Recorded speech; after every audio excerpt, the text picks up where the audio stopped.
So we're rolling with Mitch Rione here on the way to Lafayette, and he's telling me crazy concert stories. So, all right, go ahead. Keep going. Let these fans know a little something. All right. So like, I got a handful of pretty tripped out concert stories. So I'm a big psychedelic, right? Like I like the Dead, Fish, Widespread, String Cheese. You know, I'm a big fan of jam bands, and it was a friend. I wasn't in the car for this, but a friend of mine was going to a Fish show at Champaign, University of Illinois, and I'm sure you can imagine the mindset that they were in driving up there from Springfield, Illinois, which is like an hour and a half away. It's like 72 miles away, something like that. So anyways, they're driving, and he used to drive a station wagon, and the car was loaded up full of people. And you know, they got their minds right for the show and everything else. And there's this giant semi that's about, I don't know, maybe 70 yards ahead of them, something like that. And somehow, I have no idea how it happened, but a tire off the truck, they was carrying like giant tractor tires, and somehow one of the tires came loose and started bouncing down the road.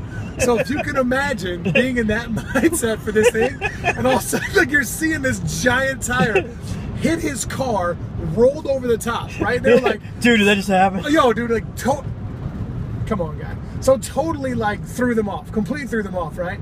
And then, so when they got out of the car, we were all at the show. And when they got out of the car, they're like, dude, you won't believe what just happened, blah, blah, blah. I'm like, dude, no way. And it's like, look at my car. I know it was this giant tire tractor tread sitting over from his hood, like, through the middle of his car. Absolutely nuts, dude. Such a trip, man. So that's one of them. And then there's another one where we went and saw the Beach Boys when I was in high school. And I used to work at I went to London. I had a girlfriend in high school at the time, and I didn't understand calling cards, international calls, and how expensive they got. And so so my father made me work off that debt. So I was working at the fairgrounds to help pay that debt off. Anyhow, the Beach Boys came, and we had my mother and father had a conversion van. And we fit 24 people in this conversion van driving in there because if you work there, you didn't have to pay for parking. So we fit 24 people inside of this van, and we're just mashing it. Yeah, we had a case of people inside of the joint. Did you go see the Beach Boys? Oh, dude, to see the Beach Boys, it was madness. And we saw. They play Kokomo? They did. They went hard. They did. And then we saw what do you call it?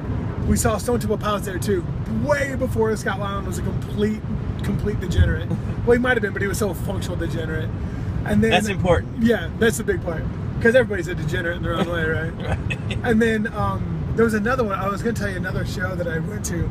Oh, so I was at Summer Sanitarium when Metallica was putting it on, and Limp Bizkit was opening for them. And dude, it was in New York. It was in Giant Stadium in New York, and me and Jeremy Shackey were in there just raising hell in the pit, just running, just getting crazy. It was like one of the most fun experiences I've ever had in my entire life, ever. And as a matter of fact, there's a band I learned how to mosh from a band called Nihilate, N-I-L-8, and they have a song called Green Eggs and Ham. So if you want to hear a song that's kind of tripped out, that'll make you kind of Green Eggs and Ham by Nihilate. It goes hard. Hey, since you just brought up football, what's that story now the three haircuts in one day story?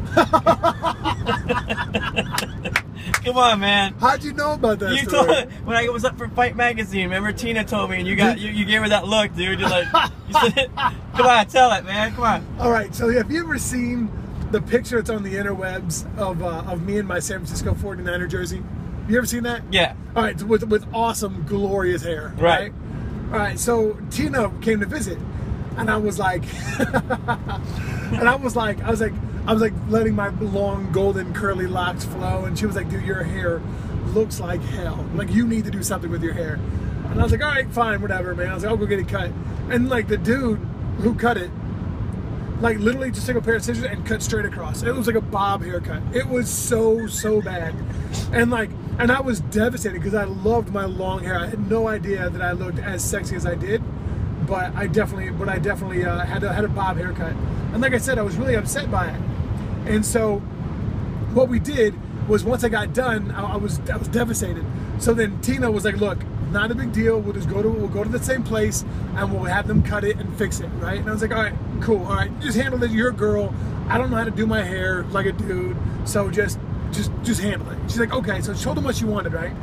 Well, then they went through and they started like styling my hair, and they styled it like it was like a Julius Caesar haircut, like how you'd imagine, like they brushed it straight. It's curly. My hair gets really curly, so like they brush it straight and blow dried it out, and so the end of it was curling either down or up. I can't remember which one, but it was all going forwards, like around my head, like a bowl with like the hair that curled around the bowl.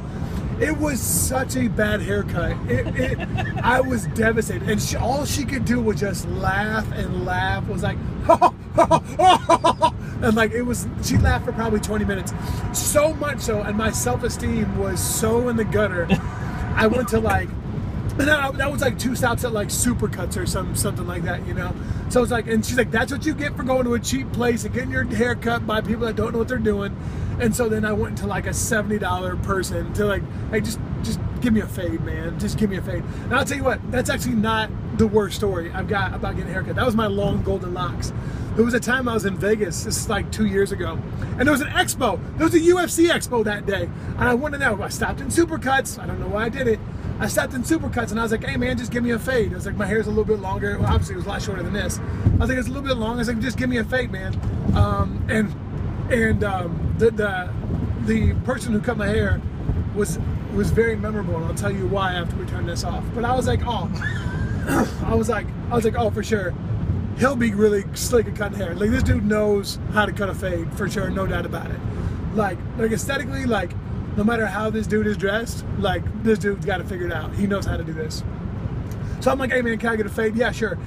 Worst fade I've ever gotten in my entire life. Worst fade. Like they started my fade like this much above my hairline. I mean, like they had no clue what they were doing. It was a horrible fade, and I was like, that's horrible. Like I can't. I've got a TV. I've got an expo. I can't do this right now, man.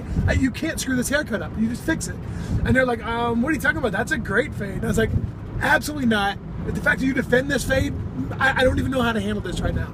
And then so like the manager came over, and the manager was like, well, let me see if I can fix it. And then was doing the exact same fade as a dude was, right? And I was like, I was so upset. I was like, you know what, just, and she's like, well, sir, you have a knot in the back of your head. Like, you know that bump that everybody's got, like that little grip, you know, like the one your dad slaps on the back of when you're bad? She's like, they couldn't figure out how to get over that little knot in the back of your head. Like, they don't figure out, like, you fade above it, right? Like, you fade here and then you fade above it here, you know? They couldn't figure that out at all. And I didn't want to tell them how to cut a fade because that's not my job to tell them how to cut a fade. I was like, you know what, just shave my head. Just shave all my hair off. And she's like, what, sir? No way. And I was like, shave my head. I was so upset. I was late for the expo. So they just shaved my head and I went into the expo with a bald head. And you fought with this. Is that why you had your hair shaved when you fought? Maybe. I don't know. I might have fought that weekend. I don't think so. I think I was just there like for an appearance. But dude, I've had so many bad haircut days. When I was a kid, my brother and I thought it was a great idea to shave an M in the back of my head with a razor, right, with like a clipper. So my brother shaved an M in the back of my head, but didn't leave. Didn't leave an M. Like shaved the M bald. So like I had hair and then the M. So it did not look right at all. It did not look good. And when my mom got home, she was like, that's unacceptable. Completely unacceptable. You will not do that. So then she just took she just put her hand on top of my head like this and just shaved all my hair except for what was on the top. Oh no. Yeah, so I actually have a picture. It was like my high school pictures for some reason. I've actually got a picture of what that haircut was. Is that like how Kramer had his haircut on Seinfeld? I'm sure it could have been. I mean, it was just a brutal haircut. Absolutely brutal. And then like I was so young and dumb, I had no clue. I was like, yeah, it's my new haircut. Like, and then like, you know, whatever. It was just disaster. There was something else too I did. Oh, when I was in high school, I had my number shaved in my head too. I was a complete, I was that guy. But now you got this beautiful, delicious, nutritious. Look at it. Look how it just flails around. Like I know. That. It's got body and spirit. You see that thing, man? I mean, look at it. That's you can't mess with perfection. And that day, God was like, hey, I got you. Even through all the ups and downs. Look where you're still standing, buddy. That's right. That's right. He's like, look, you know what else? for everything that I've ever done remarkably stupid in my life, for me still to have a full head of hair, like that hasn't fallen out because I've gotten cancer from eating too many red M&Ms or whatever, I'm shocked. Shocked. Knock on wood for that, by the way.